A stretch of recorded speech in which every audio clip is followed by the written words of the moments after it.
ಇಲ್ಲ ಅನ್ನೋದು ನಮಗಿಂತ ಹಿರಿಯರು ಸ್ಪಷ್ಟಪಡಿಸಿದ ಹಿನ್ನೆಲೆಯಲ್ಲಿ ಆ ಚರ್ಚೆ ಬರೋದಿಲ್ಲ. ಮತ್ತು ಸಚಿವ ಸಂಪುಟ ವಿಸ್ತರಣೆ ಮಾಡಬೇಕಾ, ಪುನರಚನೆ ಮಾಡಬೇಕಾ, ಕಾಯ್ದೆ ಮಾಡಬೇಕಾ, ಎಲ್ಲವನ್ನೂ ಕೂಡ ಗೌರವಾನ್ವಿತ ಮುಖ್ಯಮಂತ್ರಿಗಳು ಮತ್ತು ನಮ್ಮ ರಾಜ್ಯಾಧ್ಯಕ್ಷ ನಳಿನ್ ಕುಮಾರ್ ಅವರು ಮಾಡ್ತಾರೆ. ನಾವು ಮಂತ್ರಿಗಳಾಗಿ ನಮ್ಮ ಕೆಲಸಗಳನ್ನು ಎಷ್ಟೇನು ಮಾಡ್ತಾ ಇದ್ದೇವೆ ಅದನ್ನು ಮುಂದುವರಿಸ್ತೀವಿ. ಎಲ್ಲವೂ ಸರಿಯಾಗಿಲ್ಲ ಅನಿಸುತ್ತೆ ಸರ್. ಪದೇ ಪದೇ ನಾಯಕತ್ವ ಎಲ್ಲವೂ ಸರಿಯಾಗಿದ್ದಾಗ ಮಾತ್ರ ಇಂಥ ಚರ್ಚೆಗಳು ಬರ್ತಿದೆ. ಪದೇ ಪದೇ ನಾಯಕತ್ವ ಬದಲಾವಣೆ ವಿಷಯ ಚರ್ಚೆ. ಅದೇ ನಾಯಕತ್ವ ಬದಲಾವಣೆಗಳ ಈಗ ನೀವು ಕೇಳಿದಂಥ ಪ್ರಶ್ನೆ ಅದು. ನಾಯಕತ್ವ ಬದಲಾವಣೆ ನಮ್ಮಲ್ಲಿ ಯಾವ ಗೊಂದಲವೂ ಇಲ್ಲ. ನೀವು ಪ್ರಶ್ನೆಯನ್ನು ಹುಟ್ಟು ಹಾಕಿದ ಹಿನ್ನೆಲೆಯಲ್ಲಿ ನಾಯಕತ್ವ ಬದಲಾವಣೆ ಇಲ್ಲ ಅಂತೇಳಿ ನಮ್ಮ ಪ್ರಭಾರಿಗಳು ನಿನ್ನೆ ಹೇಳಿದ್ದಾರೆ. ಹಾಗಾಗಿ ನೀವು ಕೇಳಿದ ಪ್ರಶ್ನೆಗೆ ಉತ್ತರ ಕೊಟ್ಟಿದ್ದೆ ಹೊರತು ನಮ್ಮಲ್ಲಿ ಯಾವ ಗೊಂದಲ ಇಲ್ಲ. ಸಂತೋಷ್ ಅವರು ನಾವು ಕೇಳಿಲ್ಲ ಸರ್, ಅವರಾಗಿ ಮಾತಾಡಿದ್ರು. ಏನು ಹೇಳಿದ್ದಾರೆ?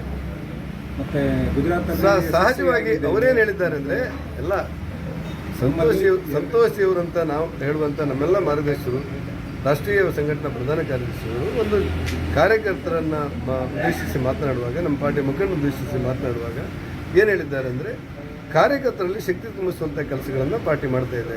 ಹಿಂದೆ ಬೆಂಚಲ್ಲಿದ್ದವರು ಇವತ್ತೆಲ್ಲ ನಾಳೆ ಮುಂದೆ ಬರಬೇಕು. ನಿಮ್ಮ ಜವಾಬ್ದಾರಿಯನ್ನು ನಿರ್ವಹಿಸಲಿಕ್ಕೆ ನೀವು ಸಿದ್ಧರಾಗಿರಿ ಅನ್ನುವಂಥ ಮಾತುಗಳನ್ನು ಹೇಳಿರ್ತಾರೆ. ಕಾರ್ಯಕರ್ತರ ಸಭೆಗಳಲ್ಲಿ ಹೇಳಿರುವಂಥ ಮಾತು ಅದು ಸತ್ಯ ಇದೆ.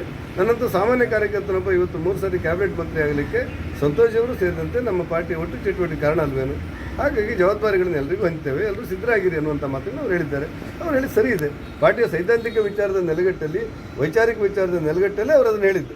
ಅದೇನು ಹೊಸ್ತೇನಲ್ಲ. ನಾವು ಹೊಸದಾಗಿ ಕೇಳಿದವ್ರಿಗೆ ಹೊಸದಾಗಿ ಅನಿಸಿರ್ಬೋದು ಅಷ್ಟೇ. ಸ್ವಾಭಾವಿಕ ಪ್ರಜಾಪ್ರಭುತ್ವ ವ್ಯವಸ್ಥೆಯಲ್ಲಿ ರಾಜಕಾರಣದಲ್ಲಿರುವವರು, ಹಾಲಿ ಇರುವಂಥ MLAಗಳು ಇವರೆಲ್ಲರೂ ಕೂಡ ತಾವು ಚುನಾವಣಾ ಸ್ಪರ್ಧೆ ಮಾಡಬೇಕು ಅನ್ನುವಂಥ ಆಶಯವನ್ನು ವ್ಯಕ್ತಪಡಿಸಿಕೊಂಡು ಸುದೀರ್ಘವಾದಂಥ ತಯಾರಿಗಳನ್ನು ಮಾಡ್ಕೊಂಡಿರ್ತಾರೆ. ಪಾರ್ಟಿಯ ತೀರ್ಮಾನಕ್ಕೆ ನಾವೆಲ್ಲರೂ ಅಂತಿಮ ಅಂತೇಳಿ ಅವರೇ ಹೇಳಿರ್ತಾರೆ.